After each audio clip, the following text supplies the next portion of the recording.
Let's make this delicious spinach and cheese quiche. First things first, I have my oven set to 350 degrees and I'm going to pop my deep dish pie shells right into the oven. I'm going to let them cook for just about 7 to 10 minutes. You don't want them to get too brown. So while my pie shells are browning, I'm going to go ahead and start to prep my veggies. So I have a large onion here and I'm also going to mince up about 6 cloves of garlic.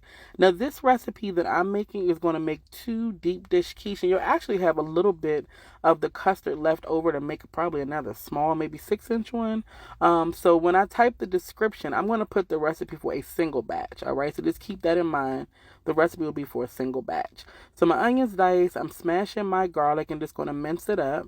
And then once both of these are ready, we're going to start to saute all of our veggies. So I'm getting a nice fine mince on that garlic. It's looking good, and that's what it looks like.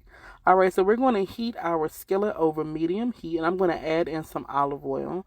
I don't want the garlic or the onion to burn, so I'm not going to cook it on too high of a temperature. Medium to medium high is generally perfect. So let's go ahead and add in our onion and then our garlic right to that pan. And you can see it starts to sizzle right away. That pan was nice and hot. And here comes our garlic coming in next. And once everything's in, of course, we just give it a good stir. I usually allow the onion and garlic to cook for just about a minute or two before I add in my baby spinach. So just give it some time to start to cook, kind of season up that pan, start to soften up a little bit because, you know, spinach cooks a lot quicker. So give all of this a good stir. It's smelling so good already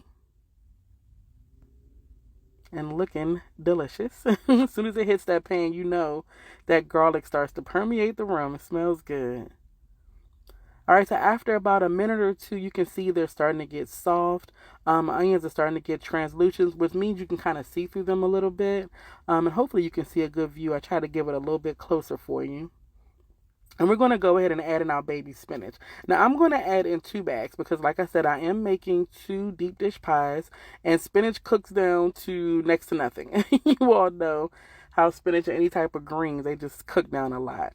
So we're going to add the spinach to our pan. And then I'm going to season it with just a little bit of salt and pepper. It seems like a lot, but you all will see how much it cooks down. Like, it's going to be a little bit. So it'll be just enough for the pies. All right, so make it fit. Making it fit. There we go. And like I said, I season it with a little bit of salt and pepper. You can do nature seasoning. You can do garlic salt. It's totally up to you. And as it cooks, you just want to stir your spinach up periodically just so that everything cooks evenly and it just begins to wilt down. I can eat it just like this. Spinach, garlic, and onion is good with me with a little bit of lemon juice. It's always a good thing. All right, so there's some pepper. Add as much or as little as you like. It's totally up to you. And let's start to stir. And you'll notice this process doesn't take long at all. And I don't put a lid on it because I don't want to create too much steam and too much water. Spinach has enough liquid in and of itself as it cooks down. So I don't really put a lid on it. I just let that heat take care of it and it'll wilt down on its own. Now, if you wanted to use frozen spinach, you could. Generally what I do with frozen spinach, I'll saute my onion and garlic and then I will thaw the frozen spinach and just squeeze out as much of the liquid as possible and mix it with that onion and garlic. So you can definitely do that too if you're unable to find fresh spinach or if it's less expensive, you know, either way, it definitely does work. Just make sure you squeeze out that liquid if you're using frozen spinach. All right, so we're just going to keep on stirring, keep on cooking. And I'm doing this in real time just to show you about how long it takes, just a few minutes. You can kind of see the bottom is already starting to wilt.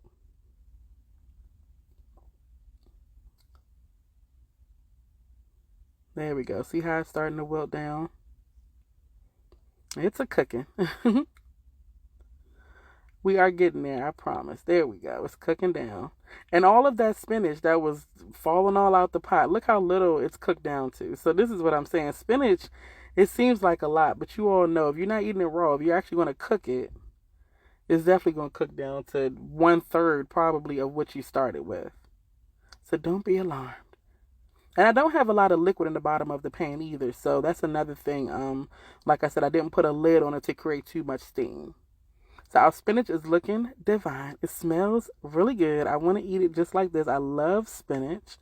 And in about another minute, I'm going to go ahead and pull it off the stove. And let me give you a close-up of what our spinach is looking like. Still nice and green, still has a really pretty color. And just cook down. And our onions and garlic are cooked too. So here are our pie shells out of the oven. You can see they're very light brown. I don't want them to get too brown because they are going back in the oven for a good amount of time. So we're going to start to make our custard. So I'm going to go ahead and crack my eggs into the bowl. And like I said, I'm making a double batch. I'll put the recipe for the single batch in the description.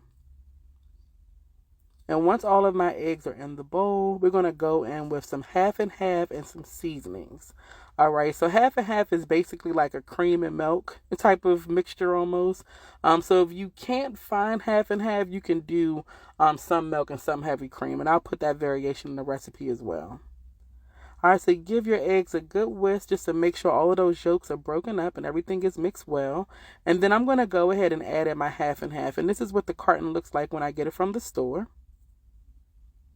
So that's going to go right into my bowl. I'm going to measure out about 3 cups for a double batch. And then I'm going to season it up with some salt, a little bit of nutmeg, and a little bit of cayenne pepper. All right, that's what I'm seasoning. If you want to add other seasonings, feel free. You can definitely season it up even more. But those are the seasoning I use, and it comes out really, really good every time. So whisk all of that together. Make sure it is well combined. And it's looking real good like this. And like I said, this will make 2 deep dish and have a little bit left over. And the cheese of choice for me today is this Gouda cheese. You can use whatever cheese you like. You can use Monterey Jack, cheddar, whatever you like. And I also wanted to mention, if you wanted to add like crumbled bacon or shrimp or crab, you can definitely add that to your quiche as well. So that'll make a nice variation, or just keep it like a veggie one like this one. All right, so I put a little bit of Gouda cheese in the bottom of my crust. I always do that. And then I'm going to top that cheese with some of that spinach, onion, and garlic that we cooked down. Put that right on top of the cheese. And just spread it out as best you can. And I'm going to do that to both of my pie shells. And once I have the spinach divided between the two, that's when we're going to top it with that custard that we just whipped up. See how easy this is? It's so simple. All right, so our spinach is on. Make sure I got every drop. Then I'm going to whisk my custard a little bit more, and it's a close-up of what the bottom of the pie looks like right now. But I'm going to whisk my custard again, just because sometimes as it sits, it kind of, starts to separate a little bit sometimes. So I poured it into a measuring cup to make it easier to get it into the pie dish. And I'm just going to pour it right over top of the spinach and just let it settle a little bit. So I turned it around. I'm doing my other one. Just let it settle a little bit, because sometimes the custard will fill up to the top, but then once you add it, it kind of seeps down into the bottom. All right, so once it settles, sometimes I'll top it off a little bit, and then I'm going to add in more of that Gouda cheese right on top. And then I'm going to mix everything just a little bit. So I don't let the cheese just sit right on top, because if I do, sometimes it'll just burn. So I'll just use a skewer or some tongs or a spoon, whatever, and just lightly mix everything, letting that custard seep all the way down, getting that spinach all mixed in. It looks pretty too. It gives a nice little swirl. And this is looking good already.